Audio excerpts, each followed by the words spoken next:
और अब बात मध्य प्रदेश की, जहां मुख्यमंत्री डॉक्टर मोहन यादव के नेतृत्व में प्रदेश ने खनिज नीलामी में देश में पहला स्थान हासिल किया और क्रिटिकल मिनरल्स की नीलामी में भी अग्रणी बनकर इतिहास रच दिया है।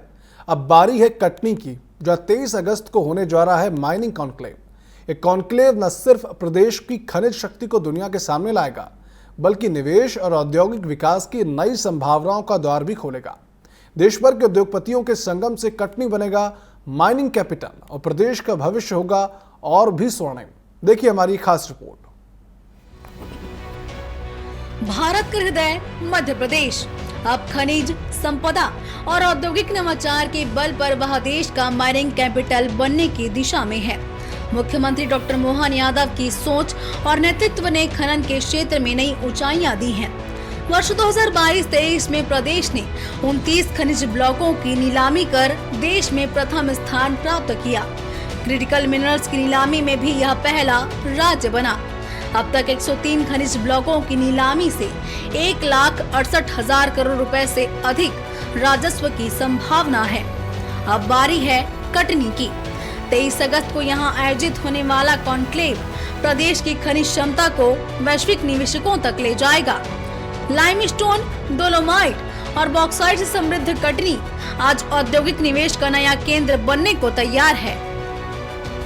सभ्यता, संस्कार, संपदा और संसाधनों से परमात्मा ने सभी राज्यों में जो कुछ दिया है, मुझे लगता है कि मध्य प्रदेश को थोड़ा ज़्यादा मिला। ये हमारा सौभाग्य है और मध्य प्रदेश का गौरव है। हमारी यहाँ की संपदा को देखने में, लेने में, देने में मूल भाव का अंतर है। इसलिए मुझे इस बात की प्रसन्नता है कि अगर हमने खनिज संपदा की अगर बात कही है तो परमात्मा ने भी कृपा कैसी करी। वैसे तो देश पे कृपा करी, दुनिया के कई देश ऐसे, लेकिन वो 6 ऋतुओं के लिए तरसते हैं, 3 मौसम के लिए तरसते हैं। उनके यहाँ केवल गर्मी और बरसात के अलावा कुछ होता नहीं, लेकिन हमारे देश के अंदर सब कुछ उपलब्ध है।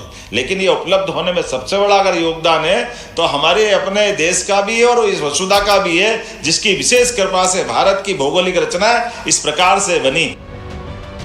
पन्ना की मंचगवा देश की एकमात्र सक्रिय हीरा खदान, जहां से हर साल 1 लाख कैरेट हीरे का उत्पादन होता है। छतरपुर में खोजे गए 34.2 मिलियन कैरेट का हीरे का भंडार, जबलपुर कटनी के सोने के भंडार और बालाघाट की मलाज खंड देश की सबसे बड़ी तांबा खदान। वर्ष 2024-25 में ही खनन ने 10,000 करोड़ से अधिक राजस्व दिया, जो पिछले वर्ष से 23% की वृद्धि है।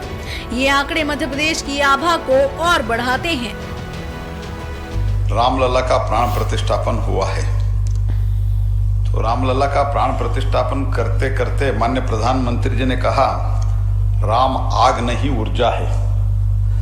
तो हम अभी जो इधर इकट्ठे हुए हैं वो ऊर्जा के लिए ही चर्चा करने के लिए इकट्ठा हुआ है। जो रिन्यूएबल एनर्जी के लिए हमको चाहिए वो भी हमको इधर लिथियम, कोबाल्ट वगैरह का भी हम चर्चा कर रहे हैं, कोयला के बारे में चर्चा कर रहे हैं। खनन में पारदर्शिता और अवैध खनन पर रोक के लिए प्रदेश ने लागू किए हैं एक 40 AI आधारित ई-चेक गेट और ड्रोन सैटेलाइट मॉनिटरिंग। यही विश्वास निवेशकों को आकर्षित कर रहा है। पिछले कॉन्क्लेव में ही 20,000 करोड़ से अधिक निवेश प्रस्ताव मिले थे।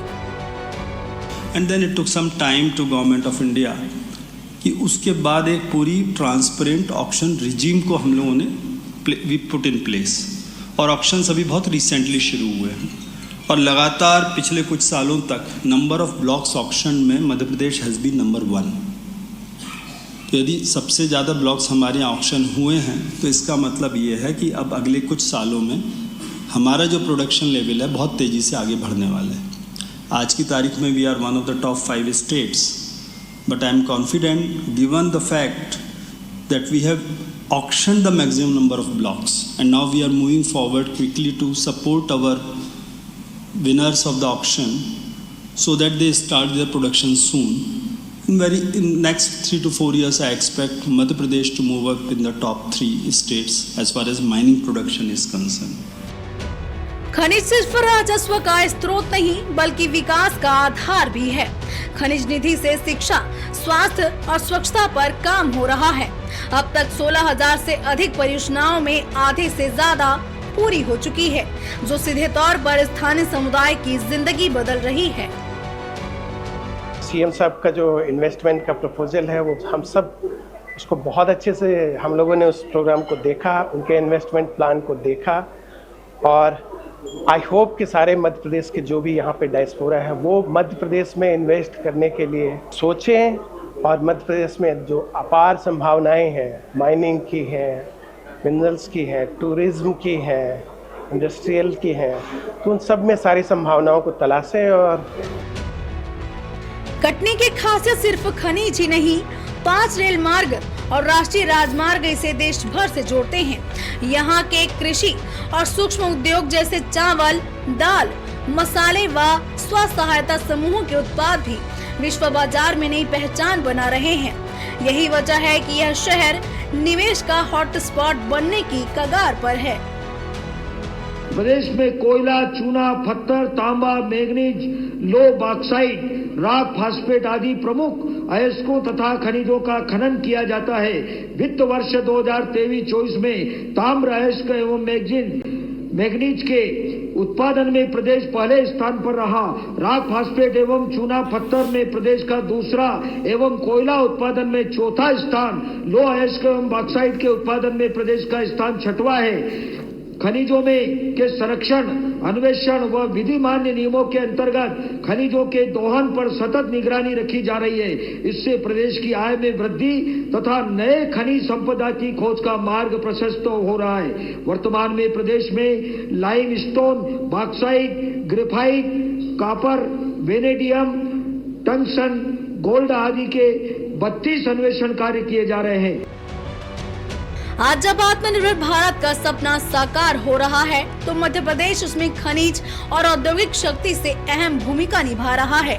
मुख्यमंत्री डॉक्टर मोहन यादव के नेतृत्व में प्रदेश न सिर्फ खनन में नया अध्याय लिख रहा, बल्कि निवेश, विकास और समृद्धि का मॉडल भी पेश कर रहा है। Bureau report, TV 24।